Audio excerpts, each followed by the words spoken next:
8 de la mañana, 24 minutos. Gracias por continuar con nosotros. Les contábamos que vamos a destinar una parte de Hablemos Temprano para abordar el crecimiento, la recuperación que es evidente en el sector de la construcción, de la propiedad raíz. Y por eso es un gusto tener en Hablemos Temprano a Eduardo Loaiza Posada, el gerente de Camacol. Gerente, qué alegría que esté aquí en Hablemos Temprano. Bienvenido. Andrea, un gusto. Andrés, muchas gracias por la invitación. Un saludo a todos los televidentes. Bueno, estábamos comentando de esas cifras que incluso fueron presentadas por el alcalde Federico Gutiérrez acerca del crecimiento en ventas entre enero y abril, y eso representa un aumento del 24,9%. Eso es una buena noticia para el sector. Así es, Andrea. El alcalde de Medellín se refería a las cifras solo de Medellín, pero Medellín y Valle de Aburrá tienen un comportamiento similar a Antioquia y jalona al departamento de Antioquia por ser el Valle de Aburrá donde está la mayor población y dinámica económica. En los primeros 4 meses del año volvimos a tener ventas de un mes como marzo de más de 2.000 unidades. Eso no lo veíamos desde hace más de 2 años y medio, casi 3 años. Después de 2 años de caída del sector, desde diciembre tenemos una recuperación y un quiebre de la tendencia enero, febrero, marzo, abril de crecimiento. Eso se traduce también en un incremento en licencias de construcción de un 32%, el doble de lanzamientos de nuevos proyectos frente a los que se lanzó por el sector privado hace un año. Y lo más importante, en materia de empleo, hoy el sector ocupa en las obras de construcción en Medellín y los municipios del Valle de Aburrá, 162.000 trabajadores y empleados están ocupados en obras, solo directos, sin contar los indirectos. Y eso es un 26.000 empleos más que el mismo promedio de los primeros 4 meses del año anterior en el Valle de Aburrá. O sea que el sector empieza a recuperarse y en parte es la confianza en la región, que es diferente y más alta que el resto del país, en parte por ese trabajo mancomunado entre la alcaldía de Medellín y gobernación, entre sector público y sector privado. El mercado no se había desaparecido, estaba sin atender y las tasas de interés hoy efectivamente vuelven a estar bajas. Si hace 2 años estaban en el 18%, están entre el 9 y 10%, y eso la gente lo tiene que aprovechar y lo está entendiendo. Usted mencionaba, hay varios factores que hablan justamente del porqué de esa recuperación del sector, pero ese trabajo entre gobernación, alcaldía y ustedes, el sector de la construcción, ha sido primordial para que ese crecimiento se dé acá, en esta región, ¿no? Sí, somos la primera región del país que empieza con una recuperación económica jalonada por la construcción, y somos la primera región del país que tiene ya una recuperación consolidada de 3-4 meses consecutivos del sector de la construcción. Eso es en un trabajo articulado con la alcaldía, con la gobernación, con otras alcaldías, con las cajas de compensación, a pesar de que no hemos tenido el apoyo, es más, hemos tenido en contra del gobierno nacional, que le quitó todos los recursos, no solo a las obras estratégicas de Antioquia, sino la gente de Antioquia. Para el gobierno nacional no se merece un subsidio de Mi Casa Ya, acabó con el programa para el departamento.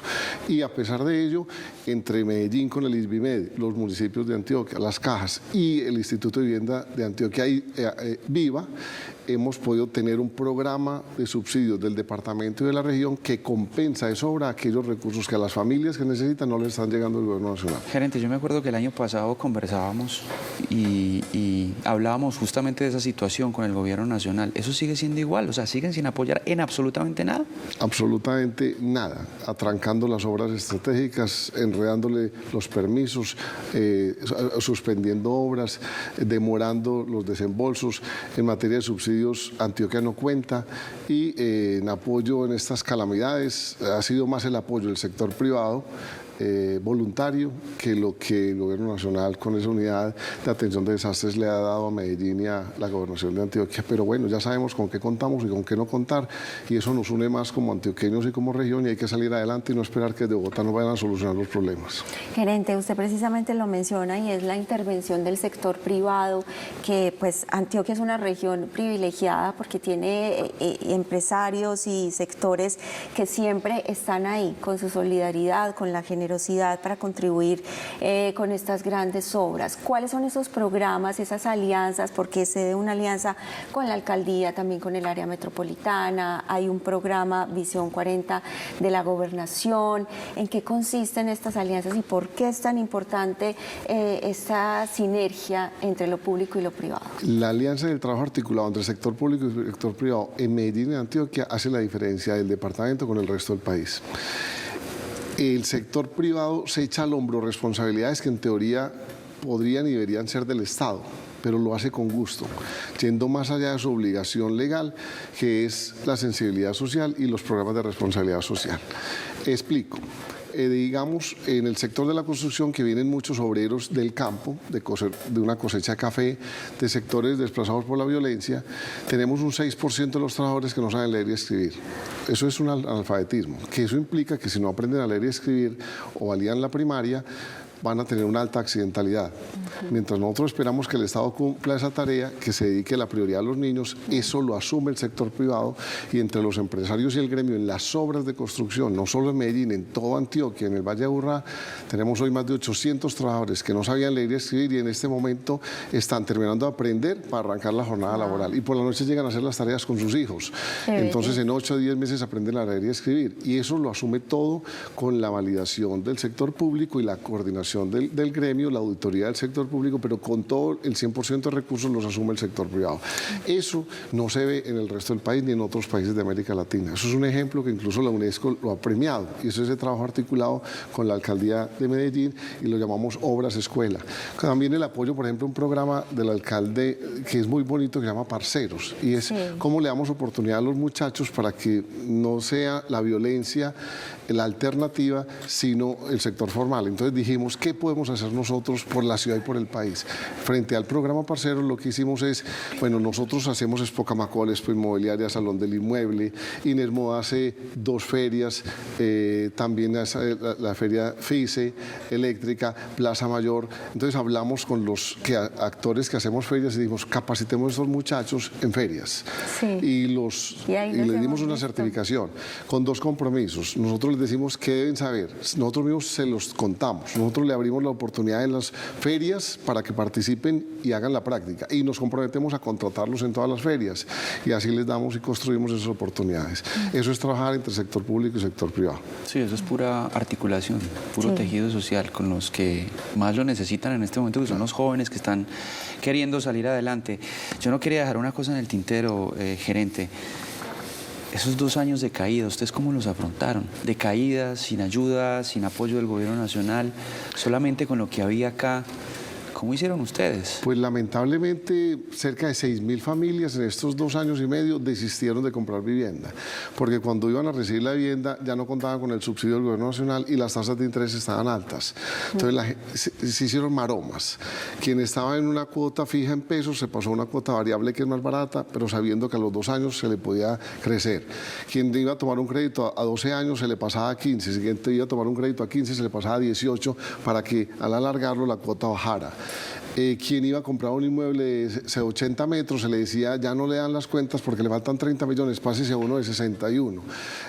Usted iba a comprar una etapa que le entregan en diciembre y no le aprueban el crédito de aquí a diciembre, pásese a otra etapa que le entregan en 2 años para que tenga más tiempo de ajustar el cuota inicial. Maromas, y fue fundamental el apoyo de la alcaldía de Medellín, otras alcaldías y la gobernación de Antioquia, con unos subsidios para esas familias que contaban con la vivienda y cuando ya iban a comprar no tenían el subsidio y el crédito estaba más alto, entonces se les dio un apoyo como de rescate, como para apoyarle en el descalce, lo que implicaba no contar con ese subsidio, y eso salvó muchas familias, y otros subsidios a las cuotas iniciales. Entonces de verdad que esto es gracias a ese esfuerzo presupuestal y fiscal de Medellín, de Antioquia, de otros municipios, y en alianza y articulación con el sector privado para que las familias que necesitan vivienda social en Antioquia la pudieran tener y no se frustraran en ese sueño de tener vivienda propia. Gerente, y otro asunto importante al cual usted también ha hecho referencia es la inversión en el sector de la construcción. Esos inversores otra vez están recuperando esa confianza que es tan difícil de consolidar y que se había perdido un poco. Están volviendo, están viendo otra vez este sector como un foco importante. Expo Inmobiliaria fue una feria de vivienda que ustedes nos ayudaron a promover y la tuvimos en Plaza Mayor entre el 7, 8 y 9 de marzo. Allí tuvimos más de 1.300 personas más que hace un año. Ahí había un sentimiento de confianza de la gente. Los empresarios para esa feria sacaron 71 proyectos más y en los 4 primeros meses de este año han sacado más del doble de proyectos nuevos que hace un año. Eso es confianza en el mercado. Y adicionalmente, yo no me canso de repetir, no pasa una semana sin que recibamos una misión nacional o internacional que está buscando invertir en Colombia, en Medellín o en Antioquia. y esta es la región, y ellos vienen a que les contemos por qué invertir y resultamos escuchando los que nos tienen estudiados y quieren invertir en la región. Pronto vamos a recibir una misión de españoles que van a invertir aquí unos 5 proyectos de vivienda en renta corta, otros vivienda a largo plazo para familias, multifamily. Familia es un proyecto completo que sea familias que tengan contratos de arriendo 2 o 3 años, porque el 40% de nuestras familias viven arriendo. Entonces necesitamos que de 100 unidades de vivienda, hasta 40 la compren personas que compran por inversión para rentarla. Y vienen a comprar proyectos, ya vinieron en un tema preliminar. Estamos compitiendo con Miami, con Dubái, con Valencia, porque ellos son españoles de allá, y con Medellín. El problema de ellos es que tienen plata y necesitan dónde invertirla. En el mundo hay más plata que proyectos y ahí está Medellín, el Valle de Aburrá y Antioquia, entre sector público y sector privado, para decirles, aquí tienen la oportunidad, aquí hay oportunidades de inversión en esto, en 130 hoteles que hay en el país en construcción, de ellos unos 30, 35 en Antioquia. Hay muchas oportunidades y cuando volvemos los proyectos y las necesidades, proyectos, se da más fácilmente la oportunidad de atraer esa inversión. Ayer nos confirmaron unos amigos de la Cámara Chilena y Peruana de la Construcción que quieren hacer un evento en agosto, ya lo estamos programando, y necesitan que les contemos por qué Medellín, qué ha hecho Medellín, porque hoy Medellín es el titular en muchos medios del mundo. Cuando el New York Times hace 25 años, yo lo recuerdo, lo tengo por ahí, había un titular, la ciudad más peligrosa del mundo. En los 2 últimos años ha sacado 3 titulares, la ciudad, Medellín, la ciudad imperdible que no se puede dejar de visitar. Eso hay que aprovecharlo y es gracias al trabajo articulado con las autoridades, con los líderes de la región, públicos, privados, a la atención de la gente. Somos diferentes al país en el sentido de que aquí hay un espíritu de trabajo. Hoy no estamos en paro, estamos trabajando, ¿sí? El compromiso es por sacar el país adelante y todos preguntarnos no qué puede hacer la sociedad y el país por nosotros, sino qué podemos hacer nosotros por la sociedad y por el país. ¿Por qué tan atractivo? ¿Y qué zonas se están volviendo atractivas en Antioquia para la construcción, además del Valle de Aburrá, por ejemplo? Todas. Hoy vamos para Urabá y mañana tenemos un foro en Urabá. Y van a pasar al tablero los alcaldes y las autoridades ambientales y el puerto, que va en un 90%, y van a contar en qué se va a construir una clínica de 600.000 millones de pesos, con hotel para los especialistas, de un nivel para que la gente de Urabá no tenga que venir a Medellín a un tratamiento quirúrgico o de cáncer u otros tratamientos especializados. Con las vías, por ejemplo, Pacífico 1, 2 y 3 que conecta con el eje cafetero. Hoy están las vías afectadas para el suroeste, pero es un mes y medio Antioquia las recupera y ahí se abren oportunidades de hoteles, de parcelaciones, de nuevos desarrollos, los temas logísticos en Urabá. Antioquia es un departamento que está lleno de oportunidades, el Valle de Aburrá está en construcción, cerca de 5 clínicas que pueden valer 2 billones de pesos, está la Arena Primavera que vale 200.000 millones de pesos, la sede de la rama judicial en la Alpujarra, 200.000 millones de pesos. Podemos hablar de cifras de solo sector privado no residenciales de cerca de 3 billones de pesos, más la vivienda y otros usos. Estamos hablando hoy de una inversión en Antioquia de cerca de 10 billones de pesos vale las construcciones que están haciendo entre vivienda, edificaciones no residenciales y proyectos estratégicos. 10 billones de pesos que mueven y irradian la economía, mueven empleo y ayudan al crecimiento del PIB, que este año el PIB de Antioquia será más alto que el PIB del país. El PIB de Antioquia va a pasar del 3%, mientras el PIB del país va a estar entre 2,2 o 2,4. Se me quedan dos. Eso es trabajando. Sí. La cifra y lo que mencionó del Urabá con Puerto Antioquia, eso va a significar una gran oportunidad para toda esa zona, para toda esa región, en materia de construcción, por ejemplo, construcción de viviendas, construcción de hoteles. Se calcula que el Urabá antioqueño, que hoy tiene 600.000 habitantes, que hace 30 años se demoraban 20 o 22 horas para ir. La última vez que fuimos hace unos pocos meses nos gastamos 4 horas y media sin empezar a operar el túnel del Toyo. Los atrasos gracias a la falta de compromiso del gobierno nacional e incumplimientos, pero Antioquia se echó al hombro ese cumplimiento de los recursos que faltaba. Que eso parecía como imposible cuando uno hablaba de Puerto Antioquia. Sí, y vamos a quedar a Urabá a 3 horas y media o 4 horas. Urabá va a pasar de 600.000 a 1 millón de habitantes en 10 años. Eso es 400.000 personas. Hay que hacer 100.000 viviendas. Y el equivalente de esas 100.000, un 20% en hoteles, en comercio, en oficinas, en locales comerciales, en centros, en bodegas, sí, eso dinamiza en centros logísticos, en malls, en oficinas, en áreas de usos institucionales y recreativos.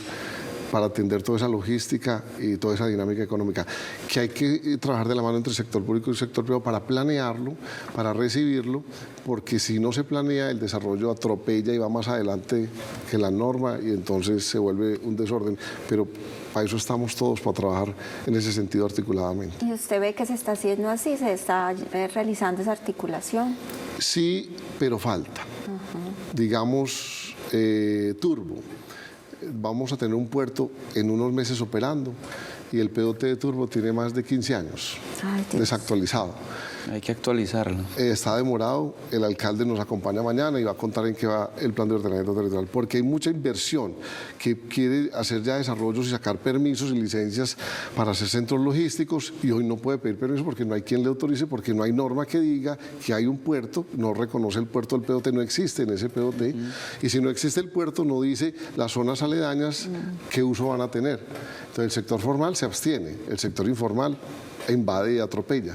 Ahí la necesidad de ir a la par del ritmo del sector privado, que el sector público no se nos quede, pero acompañarlo para que se hagan las cosas. Qué bien. Pues gerente, usted viene con buenas noticias, vamos superando esa etapa. Usted menciona pues que hay que destacar esa articulación con los gobiernos de Medellín y Antioquia, todos esos esfuerzos que se están haciendo en materia de servicios para la gente. Pues le agradecemos mucho por contarnos esas buenas noticias y seguiremos muy atentos. Nos tiene que contar cómo le va en Urabá. Encantados y muchas gracias por siempre sacarle este espacio para un tema tan importante para el empleo y para la región como la construcción. Gracias. Eduardo Loaiza, gerente Camacol Antioquia. Nosotros hacemos una pausa, pero ya regresamos con más en esta actualización informativa en Noticias Telemedellín. Hablemos temprano.